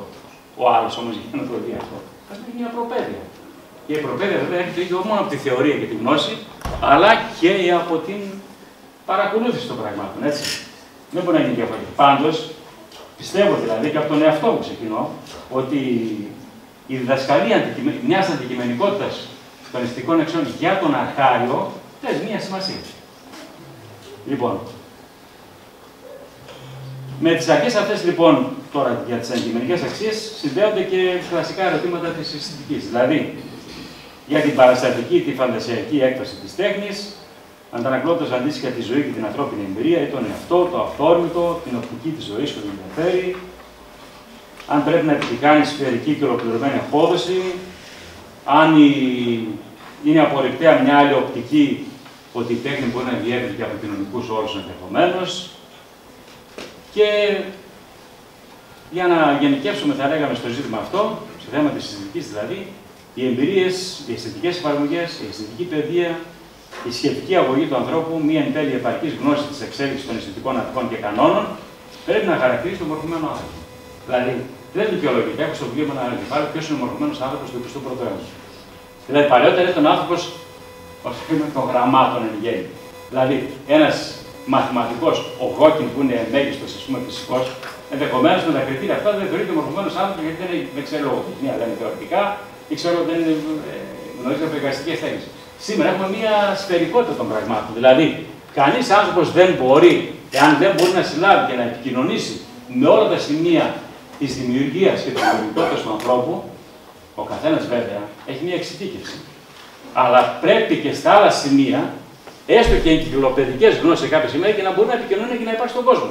Δεν μπορεί δηλαδή ο άλλος να είναι μέγιστος έργο μαθηματικός. Ας πάρουμε τους μαθηματικούς που έχουν μεγάλη εκτίμηση, γιατί υπάρχουν και άλλα επαγγέλματα που δεν έχουν ελεγμένους λόγω της ευρέσεως της εργασίας, ο Γιάννο λόγο. Τον πάμε λοιπόν σε μια έκθεση ζωγραφής, μπαίνει μέσα, κοιτάζει και αποφαίνεται με τον γνωστό νεοελληνικό τρόπο. Και σηκώνει και φέρει. Δεν μπορεί να καταλάβει τίποτα.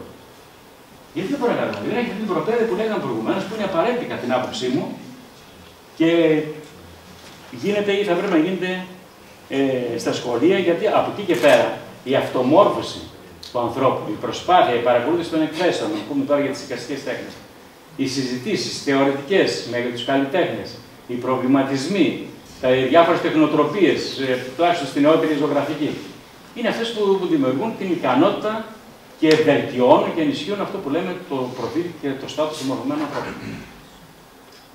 Δηλαδή, όσοι είναι καθηγητές ζωγραφές, θα έχετε πάει στο Παρίσι και θα έχετε δει την έκθεση των υπηρεσιονιστών που είναι στον Παρίσι στο Ιδεολογικό Σταθμό. Είναι μια καταπληκτική εικόνα, ας πούμε, και είναι πάντως, πιστεύω, διαφορετικό το θεωρητικό από την άμεση επαφή με το ίδιο το έργο. Να σταθείς απέναντι σε ένα έργο τέχνης. Λοιπόν, από την άλλη μεριά, η δυνατότητα για ανάγνωση των υψηλών μουσικών συνθέσεων, να πάμε τώρα στη μουσική, που δείχνουν έναν δυναμισμό, τον κυματισμό της κοινωνικής πορείας, των μεγάλων και έρευνων στιγμών της ανθρωπότητας, η ενάτη ή η πέμπτη του Μπετόβεν, παραδείγματος χάρη, που κάποιοι από αυτές αναφέρεται στη Γαλλική Επανάσταση, γιατί αυτός ήταν Γερμανός. Λοιπόν, αλλά και οι φάσεις και οι στιγμές του, οι συναισθηματικές και άλλες του συγκεκριμένου ανθρώπου, ενός συγκεκριμένου ανθρώπου, η πρόσληψη επιμέρους βιωματικής παράδοσης μουσικής έντιγνης και λαϊκότοπης συμβάλλουν στο πορτρέτο του, κατά την άποψη του πεπαιδευμένου ανθρώπου. Ακόμα και η εμπειρία που έχουμε για το δομημένο περιβάλλον, το τεχνικό περιβάλλον, να πάμε στον χώρο της αρχιτεκτονικής δηλαδή, επιβοηθεί τη δόμηση υψηλών αισθητικών κριτηρίων που απορρίπτουν την καταστρεπτική συμπεριφορά μας για το περιβάλλον και τη δόμησή του. Οι εικαστικές τέχνες τώρα από την πλευρά τους, που είναι πιο κοντά εδώ, μπορούν να φανερώσουν το επίπεδο της κοινωνικότητας και της ατομικότητας του καλλιτέχνη. Η ζωγραφική λόγω χάρη ξεδιπλώνει την πορεία για τις τεχνοτροπίες για τον οποίο ο άνθρωπος συλλαμβάνει και αποδίδει το υπάρχον, το φαντασιακό ή το φανταστικό. Τη συνθετότητα των στοιχείων, τη χρήση του χρώματος, την προσωπική αναδημιουργία, αλλά και των εκφάσεων της ζωής. Το ίδιο θα μπορούσε να πει και άλλες εικαστικές τέχνες, την γλυπτική παραδείγματος χάρη, και έχω δει τελευταία το λέω, γιατί παρακολουθώ άνθρωποι οι οποίοι προκαλούν τους άλλους, όπως κάποιοι Δημητράδες, κάποιοι άλλοι στο Facebook, που είναι παιδιά που οι γονείς τους ήταν υπουργοί επικούντας, ας πούμε, και αυτοί που σπουδάζαν στην Αμερική τότε, αυτό το ξεχνάμε τέλος πάντων αυτό. Προκαλούν συνεχώς τους άλλους με αυτά που γράφουν. Και που κάνει εντύπωση ότι ξέρουν γράμματα, αλλά δεν τους συνδυάζουν τη λίγη. Το γράφουν πάνω τη λέξη γλύφτης με ύψιλον και όχι με ύψιλον. Εγώ και ως με φιλολογικό υπόβαθρο έχω 10 λέξεις που όποιος τις γράφει λάθος θεωρείται αγράμματος. Δηλαδή, καταρχήν και καταρχάς πώς το χρησιμοποιείς. Το γλύφτης και το γλύφτης δεν είναι και παίρνει. Στους 100 ή 95 και μορφωμένοι άνθρωποι, ξένες γλώσσες κτλ. Προκαλούν τους άλλους την μορφωμένη. Μιλούν σχεδιαστικά. Και τσακ, ο γλύφτης από κάτω με ύψιλον. Γιατί γλύφτης με ύψιλον δεν υπάρχει καν. Ο γλύπτης λέγεται πάντα γλύπτης, δεν λέγεται ποτέ γλύπτης. Ποτέ ο γλύπτης και η γλυπτική λέγεται γλυπτική και ποτέ γλυπτική. Ο χρόνος καθιερώνεται, η χρήση των λέξεων καθιερώνεται. Έτσι, ενώ αλλού μπορεί αυτό να πει να γίνεται ευφύ, εδώ στην προκειμένη δεν γίνεται. Το άλλο είναι το γλίστρο, έτσι. Λοιπόν, και ακόμα θα λέγαμε ότι συνολικά η τέχνη, σαν ένας άλλος κόσμος, δημιούργημα των προσπαθειών του ανθρώπου, των αναγνώσεων του υπάρχοντος αλλά και του ιδεατού ή επιθυμητού κόσμου. Δείχνει μια καθοριστική παράμετρο του μορφωμένου ανθρώπου. Ο κόσμος της τέχνης. Η έλλειψη, η ανεπάρκεια Η αδυναμία γνώση του κόσμου αυτού, του κόσμου της τέχνης, δεν αξιολογείται μόνο ως αρνητικό, αλλά υπολογίζεται και ως αδυναμία, ακόμη και ως αναπηρία στη σύνθετη ταυτότητα του ατόμου. Γιατί αυτό αδυνατεί να επικοινωνήσει με ένα μεγάλο μέρος της ανθρώπινης δημιουργίας και της σύγχρονης πραγματικότητας. Επιπλέον, υφίσταται μια καθοριστική στέρηση, αφού αδυνατεί και ενίοτε αγνοεί ότι αδυνατεί, να συλλάβει και εν πολλής να απολαύσει αισθητικά έναν ολόκληρο και πάλοντα κόσμο, τον κόσμο της τέχνης. Λοιπόν, από τη γενική ανάλυση πιστεύω, επαρκετώσει σίγουρα περισσότερα, κάποιοι πατήσαμε στη μέση, πιστεύουμε ότι έγινε κατανοητό ότι οι αξίες αναπτύσσονται στον πραγματικό κόσμο της εμπειρίας, όπως είπαμε στην αρχή, και στα μέτρα των αισθήσεων και συνοψίζονται κατόπιν με αφαιρετικό τρόπο, όπως είπαμε, μέσα στην ιστορία, στον κόσμο της συλλογικής και της ηθικής κανονικότητας. Οι αξίες μπορεί να εκτείνονται ως μια εγκυρότητα που πιστοποιείται από τα αποτελέσματα και επομένως έρεται η ενδεχόμενη αξιολογική ουδετερότητα. Δεν υπάρχουν δηλαδή ουδέτερες αξίες, ενώ προβάλλει η δυνατότητα της επιλογής τους μέσα από τις φυσικές, πολιτικές, κοινωνικές και τεχνολογικές παραμέτρους που υπερβαίνουν τα εμπειρικά δεδομένα του καθενός ή τις λογικές αρχές που ακολουθεί, προβάλλοντας πάντοτε το σύνθετο, δηλαδή το ενιαίο της πραγματικότητας που είναι ηλική και πνευματική μαζί. Και θα κλείσω με μία αρχή που υποστηρίζω και τη γράφω σε όλα τα βιβλία μου. Εγώ θεωρώ, ας πούμε, ότι ο άνθρωπος είναι ένα όν, ας το πούμε τυφιές, το οποίο έχει μία αναδραστική λειτουργία. Πηγαίνει δηλαδή από τη σκέψη στην πράξη ή από την πράξη στη σκέψη. Αυτή η αναδραστική λειτουργία υπάρχει πάντα. Δεν μπορεί να ανατραπεί. Αυτή είναι η ταυτότητα του ανθρώπου. Το ερώτημα λοιπόν είναι ποιο από τα δυο προηγείται, και αυτό παραμένει ένα ερώτημα, αλλά με αυτό που είπαμε για το λόγο στην αρχή, δώσαμε μία απάντηση. Ευχαριστώ πολύ.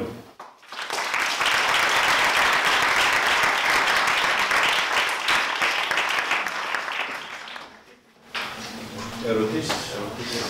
Εγώ έχω μια ερώτηση, κύριε καθηγητά. Καταρχάς, όταν λέγατε για τα αρχαία, έπαθα ένα βέρτικο, νόμιζα είναι στο σχολείο. Θέλω να κάνω την εξής ερώτηση. Είπατε ότι οι αξίες είναι ένα σύστημα, έτσι, το οποίο ιστορικά διαμορφώνεται. Και ήθελα να σας ρωτήσω το εξής. Κατά την άποψή σας, ο λόγος ο οποίος οδηγεί ιστορικά αναπεριόδους σε αυτή την επαναδιαμόρφωση των αξιών ή στην εξέλιξη, δεν ξέρω, μήπως είναι η φυσική επιλογή?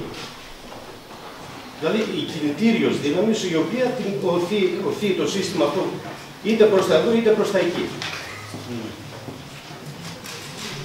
Αυτό. Λοιπόν, επειδή ήταν ένα κομμάτι αυτό που το παρέλειψα, δηλαδή υπάρχουν αυτές οι δύο, ας το πούμε, εντυπώσεις. Δηλαδή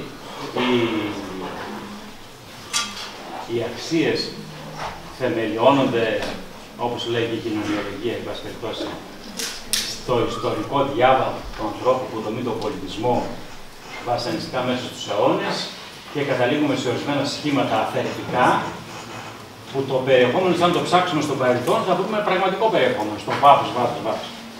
Ή μήπως είναι ένα σύστημα αυτοματισμού, ότι δηλαδή ο άνθρωπος ενέχει ενστικτωδώς τις αρχές αυτές, όπως είναι η αρχή της αναπαραγωγής κτλ. Και επομένως εφαρμόζεται αυτόματα.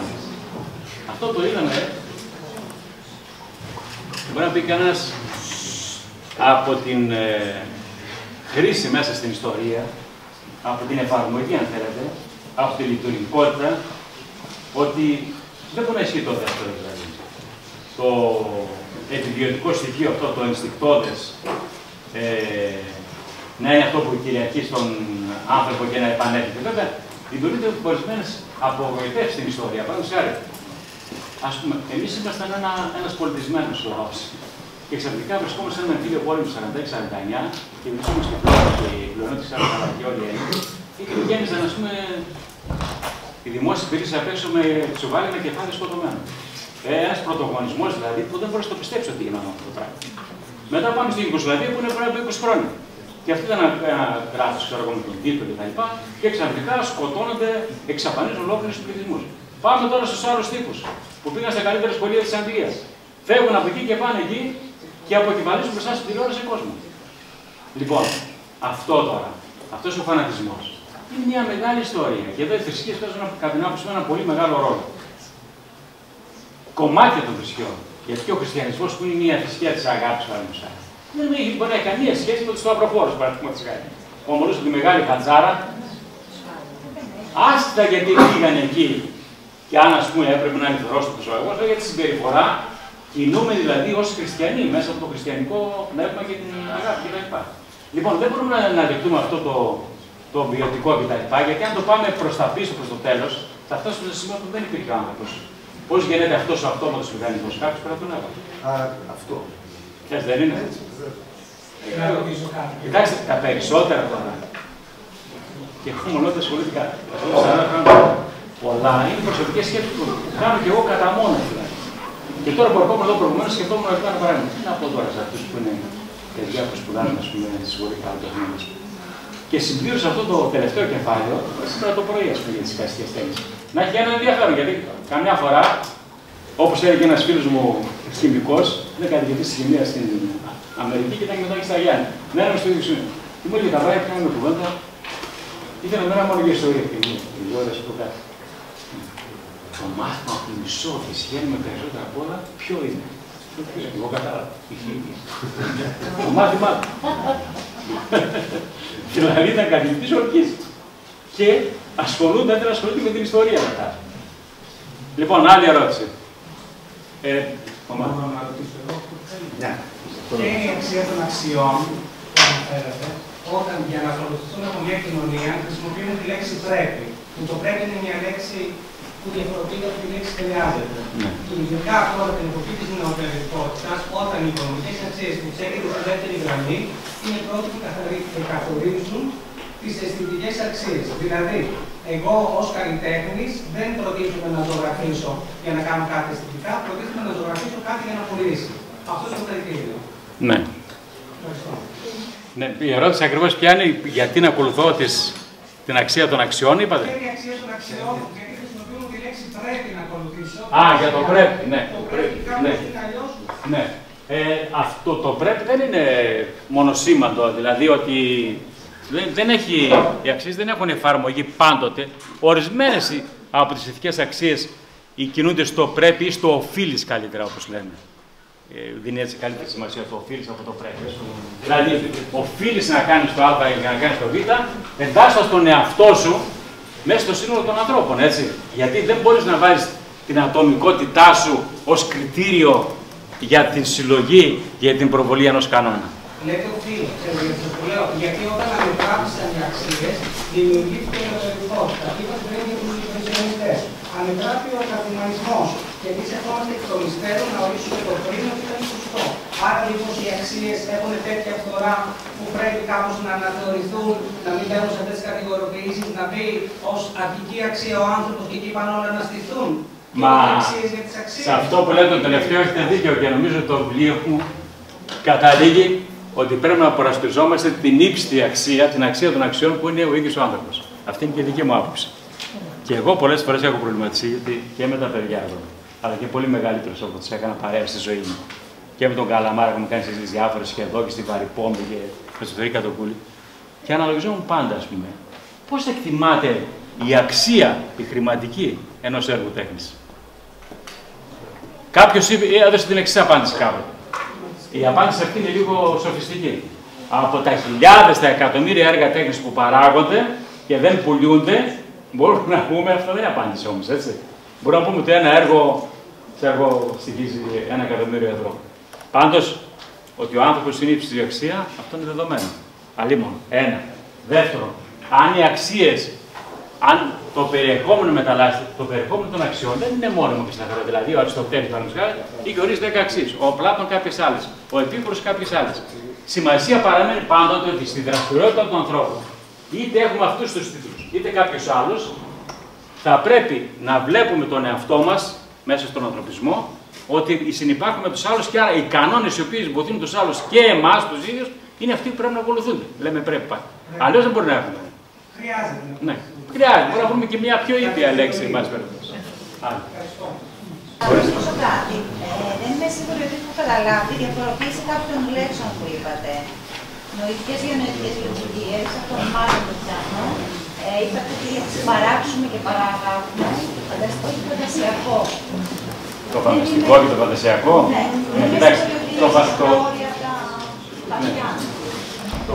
φανταστικό είναι αυτό που υπόκειται στη φαντασία. Μια διαδικασία.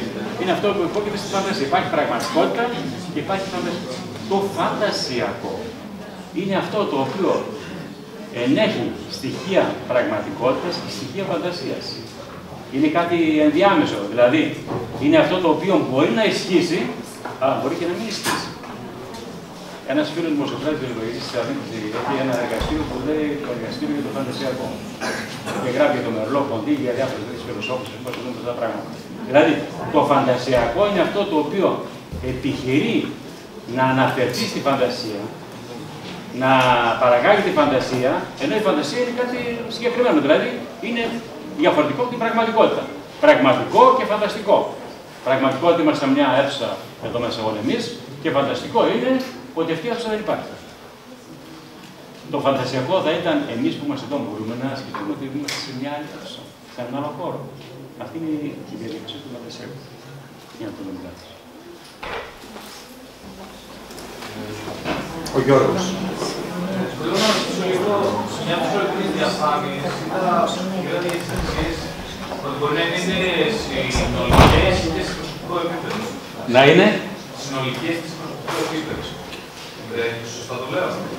Δεν θυμάμαι το συνολικές είσαι. Στις πρώτες διαφάνειες. Καλά, τώρα οι διαφάνειες είναι ενδεικτικές, έτσι, θα μπορούσα να μην τις δείξω και καθόλου. Αλλά, εν πάση περιπτώσει, πες αυτό που την ερώτηση. Να, εδώ.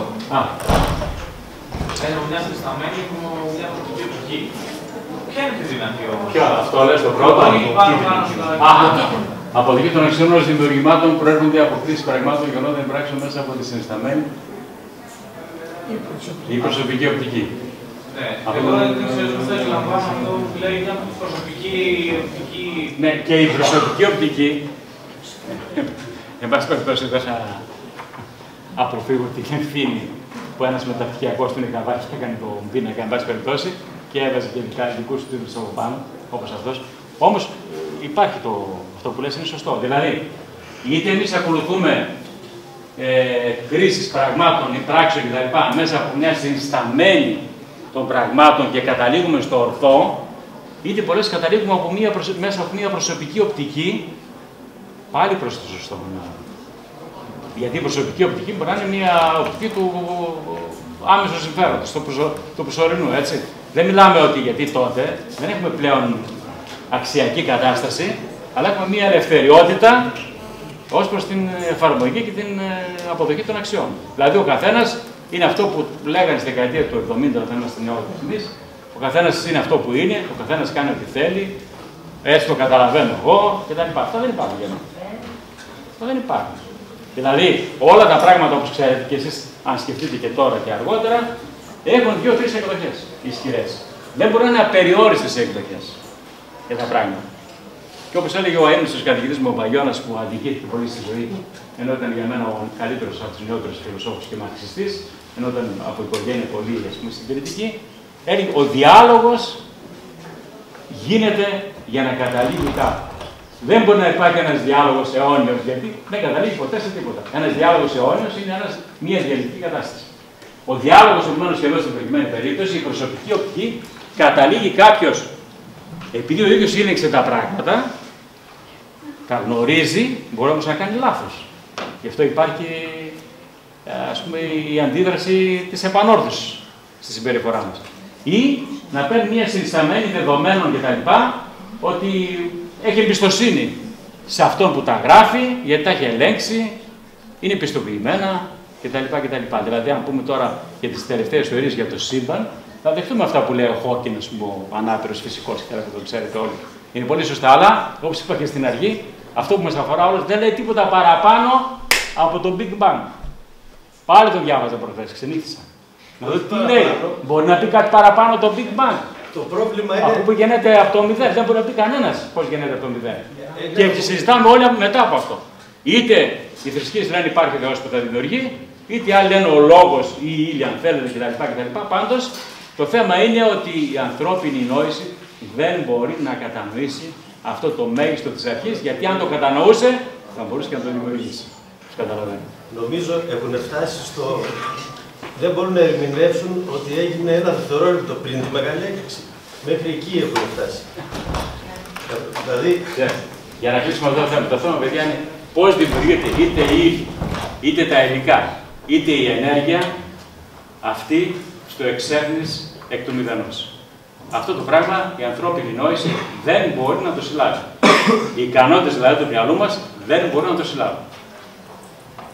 Και δεν θα μπορούσαν να το συλλάβουν. Και επομένως οι θρησκείες δεν πρέπει να πούν ποτέ. Πάντοτε έχουν περιθώριο να αναπτύσσουν και να δίνουν την ερμηνεία. Και ο Αριστοτέλης κάνει ακριβώς αυτόν τον διαχωρισμό στη διαδικασία της δημιουργίας ενός έργου τέχνης, ότι ακριβώς είναι η διαφορά του με την ας πούμε θεία δημιουργία είναι ότι είναι εκ του μηδενός, ενώ οι άλλοι δεν είναι εκ του μηδενός. Αριστοτέλης. Θα σας διαβάσω κλείνοντας τώρα, αν θέλετε κάτι για τον Αριστοτέλη. Και εγώ θέλω μια ερώτηση να κάνω, αλλά μετά. Λοιπόν, λέει ο Αριστοτέλης, ξέρετε, κατηγορούν τον Πλάτωνα ότι απέριπτε τους ποιητές και τους καλλιτέχνες δεν βγαίνει. Προσέξτε το. Δεν είναι ακριβώς έτσι. Ο Πλάτων δεν απέριπτε τους καλλιτέχνες, ούτε τους ποιητές. Απέριπτε αυτά τα δημιουργήματα, εν πάση περιπτώσει της λογοτεχνίας, τα οποία ήταν επαναληπτικά μιας κατάστασης που ήταν γνωστή. Γιατί, προσέξτε τώρα, κάτι άλλο. Γιατί οι ποιητές, ας πούμε, και στη χώρα μας και σήμερα ακόμα θεωρούν είναι στο πρώτο επίπεδο. Δηλαδή στη λογοτεχνία στην Ελλάδα, οι ποιητές είναι στο πρώτο επίπεδο. Την εποχή των βίντεο μέχρι τώρα, αυτό είναι μια αλήθεια. Γιατί, προσέξτε, όταν λέγαμε στην αρχή υπάρχει ο λόγος, ως σύνοψη, συλλογή, αιτία, σχέση, σκέψη των πραγμάτων, και όταν αυτός γίνεται σκέψη, υπησέρχεται στο αυτόνομο άτομο, δηλαδή στον άνθρωπο όταν γίνεται άνθρωπος στην ιστορία, τότε αυτός ο άνθρωπος ποιεί, φτιάχνει, δημιουργεί ένα από αυτά που έκανε ο λόγος προηγουμένως. Ο ποιητής λοιπόν είναι αυτός που δημιουργεί. Και επομένως ο ποιητής είτε πλάθει έναν κόσμο, όπως και ο καλλιτέχνης και ο ζωγράφος και ο γλύψος, ο ζωγράφος περισσότερο ίσως, και οι μεγάλες γλυπτικές κατασκευές. Σταματάω εδώ γιατί μπορώ να πω ότι κανένα κοτσάνι. Λοιπόν, επομένως, ο ποιητής προηγείται όντως και στην πραγματικότητα και στην ελληνική γλώσσα και στις άλλες, στη λογοτεχνία, τα πρώτα δημιουργήματα είναι ποίηματα. Και αν θέλετε ακόμα, οι Ιώνες φιλόσοφοι, οι προσοκρατικοί, ποίηματα γράψαμε. Οι θεωρίες είναι γραμμένες ποιητικά, έχουν μέτρα δηλαδή. Και όλα έχουν τον τίτλο περί φύσεως. Αυτό προσπάθησαν να ερμηνεύσουν τον κόσμο αυτοί. Κατευθείαν δεν πήγανε αυτά αν υπάρχει Θεός και αν δεν υπάρχει κτλ. Λέγανε διάφορα ο Θεός αίγεωμετρή υπάρχει. Τι σημαίνει αυτό, αίγεωμετρή. Κατασκευάζει τα πράγματα με έναν τρόπο καρτεσιανό, φυσικό ας πούμε και γεωμετρικό. Τέλος πάντων, λέει και ο Αριστοτέλης λοιπόν σε κάποιο σημείο και θα σας διαβάσω ένα κομμάτι. Και γάρ ανή παράλογων και άτομων. Καλά, θα το μεταφράζω κιόλας κατά το δυνατόν, γιατί για να... έχει όμως σημασία να ακούσουμε το λόγο του λίγο, έτσι, πάνω. Και γάρ ανή παράλογων, θα ήταν λοιπόν παράλογο και άτομο, ή κασμένη εικόνα σε αυτόν θεωρούντες χαίρομεν, ότι την δημιουργήσατε τέχνη συνθεωρούμεν, αν βλέπουμε τις εικόνες αυτών των καλλιτεχνών δηλαδή, βλέποντας τις χαιρόμαστε. Γιατί θεωρούμε και εμείς μαζί με τον καλλιτέχνη, έτσι, την τέχνη αυτή που δημιούργησε. Ήον την γραφική και την πλαστική. Γράφω σημαίνει ζωγραφείο στην αρχή, έτσι. Και μια ωραία λέξη υπάρχει και σήμερα. Τα δημοτικά τραγούδια της Κύρου λέμε μάτια γραμμένα, είσαι γραμμένος, ζωγραφιστός, δηλαδή ζωγραφιά μου κτλ. Ίδια λέξη, έτσι, από την αρχή από εκεί. Ήον την γραφική και την πλαστική, λοιπόν. Αυτόν δεν τον φύσει, προσέξτε τώρα, αυτόν δεν τον φύσει συναισθότη. Αυτά όμως που υπάρχουν από τη φύση, φυσικά, υπάρχουν φυσικά δηλαδή, μη μάλλον αγαπώμεν την θεωρία, δυνάμεν είτε τα θεωρίες καθοράν, είναι δηλαδή περίεργο και άτυπο, να χαιρόμαστε που βλέπουν την ανακατασκευή, την αντιμετωπία φυσικών πραγμάτων και τα θεωρούν μαζί με τον καλλιτέχνη, έτσι, ένα ζωγραφικό πίνακα, μια γλυπτική παράσταση κλπ. Και τα ίδια τα πράγματα, αυτά που υπάρχουν, συνίστανται, υπάρχουν δηλαδή φύση. Να μην μπορούμε να τα θαυμάσουμε. Αυτή είναι η διαφορά. Δηλαδή, από ό,τι φαίνεται, παιδιά, εδώ, στην πέρα που έχω και τώρα, σήμερα το κοιτάξω αυτό το κομμάτι, είναι το εξής. Ότι για να κατανοήσουμε και να απολαύσουμε, δεν είναι καλή θέση, για να κατανοήσουμε, να ερμηνεύσουμε, να συναισθανθούμε,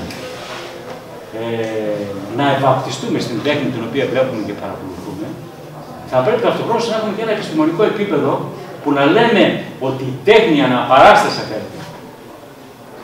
Όταν είναι αναπαράσταση.